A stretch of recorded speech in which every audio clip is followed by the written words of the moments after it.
My father-in-law is also in small business.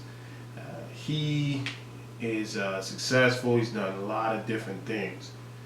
And on top of so much game that he's given me in business, there's one thing that he told me that really stood out. And this was some years ago, and I've held it with me for this entire time, probably about 5 years ago. He said to me, Raymond, always watch your 4 M's. And I was like, what does that mean? He said, watch your method, your management, your money, and your marketing. And I tell you, as beauty professionals, as artists or creative folk in particular, but definitely as beauty professionals, we are very, very interested in the method. We're very, very interested in what we do, right? The actual styling, the cutting, the coloring, the extensions, the techniques. We're very up on, and we go to classes on what we do.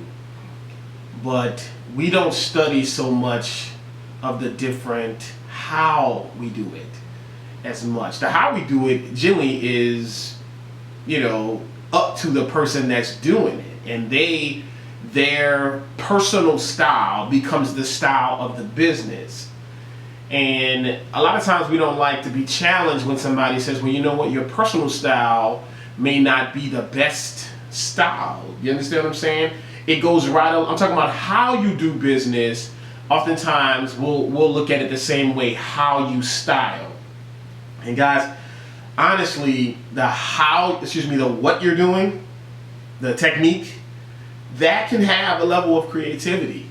And guess what? There are some creative ways to do business, but for the most part, guys, there are some standards.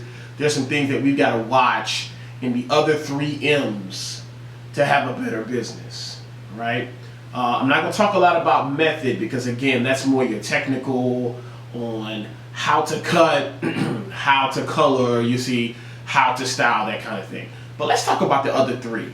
Let's talk about the management, and let's talk about the money, and let's talk about the marketing. Management. Guys, you have to, just how we really take the time and we go to classes. This week I'm en route to go to a hair show.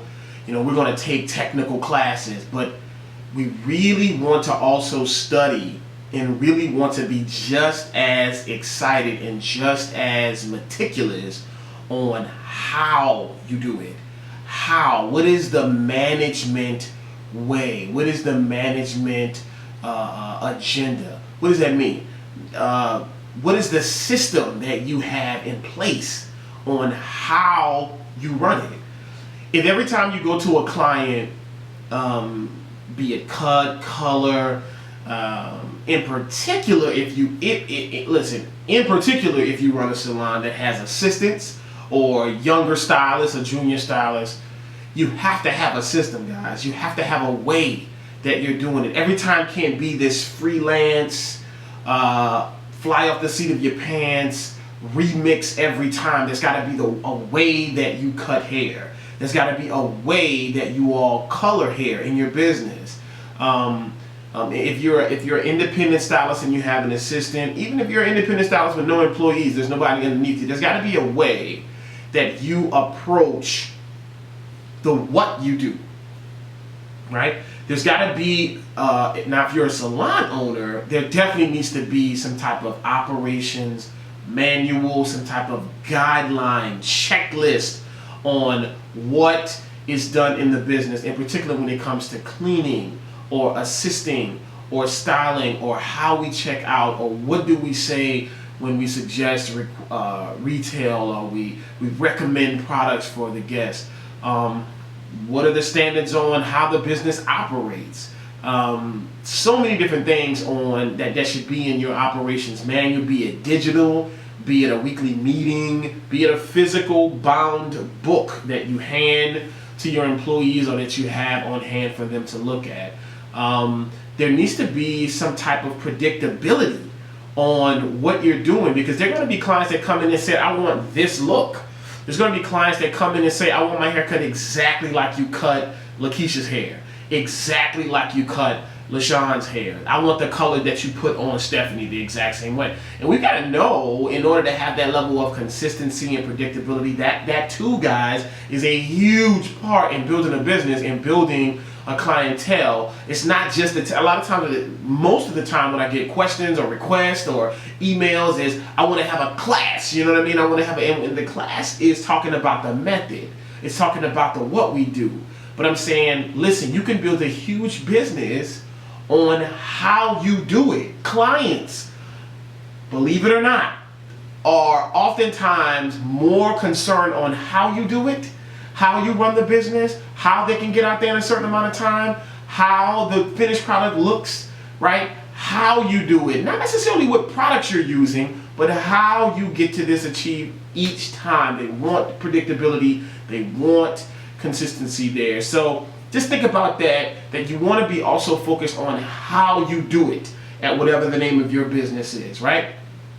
Money. The money, guys, I really like to lump it in just two simple categories. Money in and money out. Guys, you have to watch both of them. We can just kind of be, now look, if you're lucky enough to have a business where you have a business partner and they handle all of the finances or the more business side, and you're able to be the creative one. A lot of time, husband and wife combinations, either way, if the husband's a stylist or the wife's a stylist, or relative situation, somebody may co in business together, right? And then somebody does the creative part and somebody does the business. If you have that situation, blessed, you know what I mean, if that works for you. A lot of times we are owning salons, running booths, having a salon suite, and we are the creative person that has to turn into a business person. And we did not get a huge amount of, if any, training on money, on how to handle money, on how to, a lot of times, even as creatives, we don't even want to think about the money. We don't want to push sales. We don't even want to think about that we're in sales. Guys, you're in sales. You're in sales. Like, don't get that confused. You're in the beauty business, but you're in sales. You have to have your own personal quotas. You have to put quotas on your people. You have to have sales quotas at your front desk. You have to have quotas at each styling chair. Somebody said, well, I run a salon with a booth. Well, even in that situation, you should have some type of goal that you guys are after. But I'm going to speak about businesses that they have more of a team environment. Well, I'm not going to just talk about that. Just money in particular. Guys, you have to really constantly think about what's going in. And as a business person, you and I, you need to be really, really about as much money as you can muster out of your business. You know what I mean? Meaning you're in business. Now, if you're in a salon and it's a hobby and you're kind of on my channel to learn just technicals, that's different. But if this thing is supporting your family, if this is the way you pay rent, if this is the way you pay mortgage, if this is the way you take care of tuition and car notes and medical, then guys, you're in business. Then you are in, I'm giving you permission today to get over this negativity that's associated with the money in this business. Guys, we're in it. We're in business. We're in busyness, right? So we have to think about the money, and we have to put that in our daily thought process, not just the hottest technique that's on YouTube. We got to think about the money in.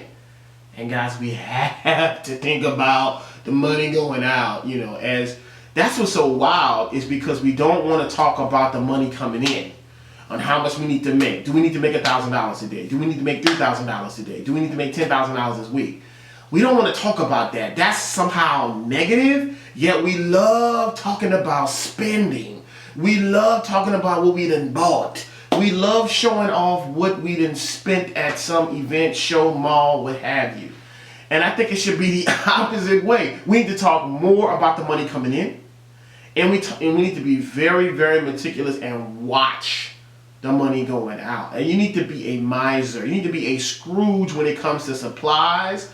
I can remember as a stylist, even some years early as a salon owner, when the distributor would come in my business, I would almost feel obligated to buy something from him.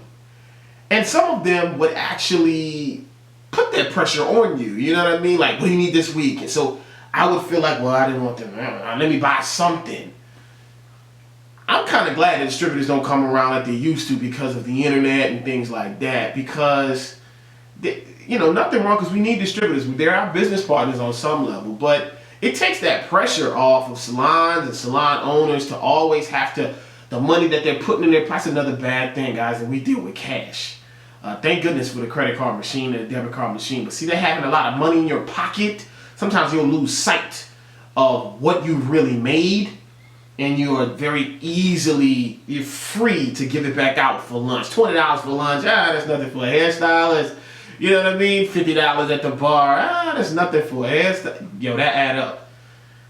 You go to the beauty supply store and drop $30, you're not really watching the money. Honestly, most of these businesses should have a CPA, should have an accountant. But if you're not at liberty to do that, you want to work to that in your business. But guys, watch the money coming in. Retail, listen, somebody's got to be responsible for that. The front desk should be responsible for that. The days of a receptionist being only responsible for the telephone, those days are done. Those days are over. You know what I mean? There's about 50, you know what I mean? I know of at least 20 different online booking services. We talked about that in the previous video. So most of the answering the phone is being handled by a computer program. So the actual front desk or reception or receiving, her primary job, man, I talk in my business all the time. She got 2 jobs. I say she, right? Oftentimes we may use a young lady, but there's a lot of salons that use men. Doesn't matter the gender, doesn't matter the race or age, any of that. They need to be in sales. They need to understand that they're in sales. Their job is to empty the shelves, right? So there is another situation where money should be coming in. Guys, if they can't empty the shelves up front and at the front desk and you've given them ample supply of retail, ample supply of products to sell, then they're not needed. They're not needed in the business. You're gonna have to rethink that. You know what I mean? You have to retrain or what have you. But they're responsible. Let's say if the person's name is, let's use a guy. Let's say if his name is Paul. Paul, you're here. Take this shampoo and get rid of it. What I mean by get rid of it is we're gonna use it in the back. We're gonna use the products at our station. We're going to talk to them. You're going to talk to them when they come in. That's another really cool thing. It's not trying to close retail when they leave, but start talking to them when they walk to the door. They're probably going to be waiting for a couple minutes. Use that time as a receptionist or train your receptionist to go over there and talk to them about, listen, what are you getting done today? A blowout? Okay. These are the shampoo and conditioner that we use. This is the maintenance products that we take home with us. This is the, what have you. You use a short here. Okay, this is the wax that we use for short. This is the spritz. You want to take these items home with you when you check out. We'll talk about it again. But that retail sales, upselling at the bowl, upselling at the station, gift certificates. Guys, pre-booking, rebooking. We got to have the money. And when it goes out, guys, buy in bulk when you have to buy supplies. Buy in bulk when you have to buy office and cleaning supplies and things like that. You really want to be a miser and you'll see your business will be better. I want to have a better business. Well, if you just watch the money, you can have a better business on what you're doing. Marketing. I don't even know. I'm going to try to keep this short, and I've already gone too long. But guys, listen, you have to have a constant plan to get new business. You can't sit on your laurels. You can't sit back on your heels and say, well, I got enough. Those days of waiting, of having 50 clients or 30 clients that you've been doing for 8 and 10 years, I mean, that still happens. But guys, this is a different world. It's faster. It's so many different ways for these ladies to get their hair done. They could go to Target now and Walmart, and there's 3 and 4 and 5 aisles committed just to beauty. They could go online and purchase a lot of the things that we think we have exclusively in our business. They can go on Amazon and buy any product you can think of. You understand? So that's why you got, so selling, quote unquote, selling or recommending a product in the business has to come with some type of education, has to come with some type of knowledge that you're giving them, versus just, because if you just got it on the shelf, or they can go buy it off the shelf, guys. So they got a lot of different options out there, a lot of different options out there. So you have to have some type of plan to make you unique, to make you special, to draw them into you. Because guys, if they look to the left, they'll be off your book and you don't know where they've gone. If you look to the right, they will have went to another salon and they're not coming back to you. They got, salons are opening up at a rapid pace. So they got a lot of options. So you gotta have a plan. And business cards ain't it. You're gonna have to have an online plan. You're gonna have to have some type of referral plan. You're gonna have to have some type of keep in touch mail out letter possibly plan. You're going to have to use some billboards, some television, right? You're going to have a real website, guys. Guys, you're going to have a plan to generate business. And then you've got to have some type of system that converts it over to come to you. That generate, well, let me say this, to generate exposure to your business. Let me say that. To talk to a market. So have a plan to generate exposure or to talk to your market. We think marketing is flyers. Marketing is speaking consciously or subconsciously to your market, whatever your market is. If your market is all extension clients, if it's college girls, if it's older ladies, if it's children, you got to talk to your market. You got to find out where they listen and start speaking to them there. And then you got to figure out a way to get them to come to your business. Convert them over into your business, right? To come. Right? And then, because they can come once or twice, but then you gotta blow their mind when they come into business. We think marketing is only external. I would venture to say that over 50% of the marketing is what you do when they come. Nobody's probably even talking about that. They say that real marketing is when they come into business. The experience is marketing. The smell, what it looks like, what's playing. Do you have any refreshments? How does it feel? The welcoming, how you talk to them. How you speak to them on the farewell. How do you handle them on social media? Yo, that's marketing. That's marketing more than a funky flyer. In particular flyer with you with 2 shears on it, or the shears in front of your eyes, or that little, that's not marketing, guys. Only, right? That's a part of marketing. But true marketing is speaking to your client wherever she is. One of the things that, use my business for instance, I know that my girls are digital. I know that my clients are very, very techy. So I function a lot in the tech world. High-speed internet, faster, like the commercial says, internet is very, very important because they all come in their digital clients. So we can do something with, some people say rash, like turning our phone off, because we know, but see, I know my market. I know how she thinks. I know how she functions. So that's marketing, and most of that, like I said, is done inside. So guys, you got method, the how, the what we're doing. We watch that. But the money, the management, and the marketing, you watch those as well. And that's bigger than watching a Vidal Sassoon video. You watch the finances. You watch the client generation and the retention and the gaining and retaining of clients. And you watch the how or the operation or the experience that you have in your business. And I guarantee you guys will have a better business. Torgano Education, guys. Better hairdressers, better salons, better lives. Take care.